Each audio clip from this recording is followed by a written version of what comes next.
Hello बच्चों, let's see the following question. Question है, in each of the following question a statement of assertion is given followed by corresponding statement of reason of the statements mark the correct answer as. हमारे पास चार options है। ए, both A and R are true and R is the correct explanation of A. B, both A and R are true and R is not the correct explanation of A. C, A is true but R is false. D, A is false but R is true. Assertion statement कहता है vasa recta is a minute vessel running parallel to loop of Henle. Reason है it plays a very important role in concentrating the urine. यहाँ पे की concept क्या है, हम यहाँ पे बात कर रहे हैं वासा रेक्टा के बारे में, जो है एक ब्लड वेसल इन नेफ्रॉन। तो यहाँ पे यूरिन फॉर्मेशन की बात हो रही है क्योंकि वासा रेक्टा यूरिन फॉर्मेशन में हेल्प करता है। तो यहाँ पे अगर हम देखा जाए नेफ्रॉन का स्ट्रक्चर, तो यहाँ पे हमारा बाउमन्स कैप्सूल है जो मेन ग्लोमेरुलर फिल्ट्रेट को रिसीव करता है। उसके बाद है हमारा कन्वोल्यूटेड ट्यूब्यूल पीसीटी। पीसीटी आगे जाके हमारा लूप ऑफ हेनली बनेगा, सो डिसेंडिंग लिम्ब, और उसके बाद आएगा असेंडिंग लिम्ब, और फिर से हमारा एक कन्वोल्यूटेड ट्यूब्यूल आ जाएगा और उसके बाद कलेक्टिंग डक्ट। ये है typical structure of a nephron in our kidney. तो यहाँ पे हमारा जो ब्लड वेसल आ रहा है ये है अफरेंट आर्टीरियोल। अफरेंट आर्टीरियोल आता है ब्लड लेके विथ सो मच प्रेशर। तो ये ब्लड वेसल्स जो जाके कैपिलरीज में डिवाइड हो जाते हैं और ग्लोमेरुलस फॉर्म कर लेते हैं।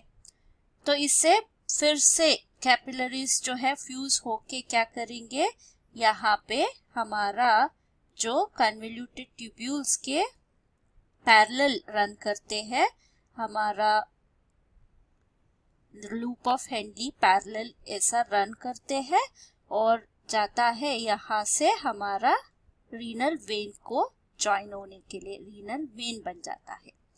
तो ये है टिपिकल ब्लड फ्लो। ये है हमारा एफरेंट आर्टीरियोल, एफरेंट आर्टीरियोल, ठीक है।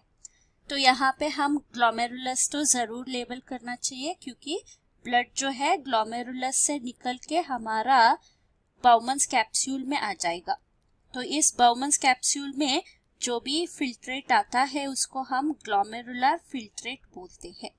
सो इसके बाद क्या होगा, पीसीटी में जाएगा और इसके बाद हेनलीस लूप में दो लिम्ब्स होते हैं।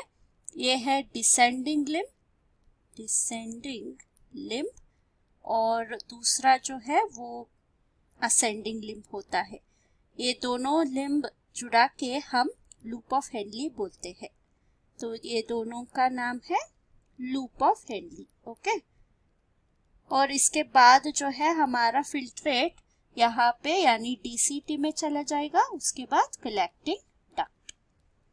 सो जब भी हमारा ग्लोमेरुलर फिल्ट्रेट यहाँ पे एंटर होगा, इसमें बहुत सारे यूजफुल मटेरियल्स होते हैं, इसको हम वापस रीअब्सॉर्ब करना चाहिए। तो ये जब यूरिन और फिल्ट्रेट यहाँ से पास आउट होके कलेक्टिंग तक पहुंचेगा, यहाँ पे इसको हम यूरिन बोलते हैं। उसके पहले इसको हम ग्लोमेरुलर फिल्ट्रेट ही बुलाते हैं। तो यहाँ पे क्या क्या रीअब्सॉर्ब हो सकता है, हमारा पीसीटी में मेजॉरिटी जो है वाटर, ग्लूकोज सभी अब्सॉर्ब हो जाता है।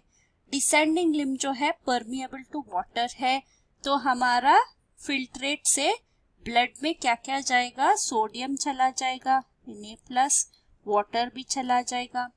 अगर असेंडिंग लिम्ब देखा जाए ये इम्परमिएबल टू वाटर है, तो सिर्फ सॉल्यूट्स जैसे Na+, Cl- ये सब हमारा जो असेंडिंग लिम्ब में चला जाएगा। तो ये है हमारा वासा रेक्टा, ठीक है। वासा रेक्टा में सभी मॉलिक्यूल्स जो है चला जाएगा। तो जैसे जैसे आगे बढ़ेगा हमारा फिल्ट्रेट, तैसे तैसे इसका कॉन्सेंट्रेशन जो है वो बढ़ता जाएगा, जो मोर कॉन्सेंट्रेटेड होता जाएगा। तो अगर स्टेटमेंट देखा जाए, पहला स्टेटमेंट है Vassar Recta is a minute vessel running parallel to loop of Henle, ये तो ट्रू स्टेटमेंट निकला। सेकेंड है it plays very important role in concentrating the urine, ये भी ट्रू है। अभी क्वेश्चन है क्या ये रीजन स्टेटमेंट करेक्ट एक्सप्लेनेशन देता है? आंसर है नो, तो करेक्ट आंसर है ऑप्शन बी जो कहता है both A and R are true but R is not the correct explanation of A. Hope you have understood the concept. Thank you and all the best.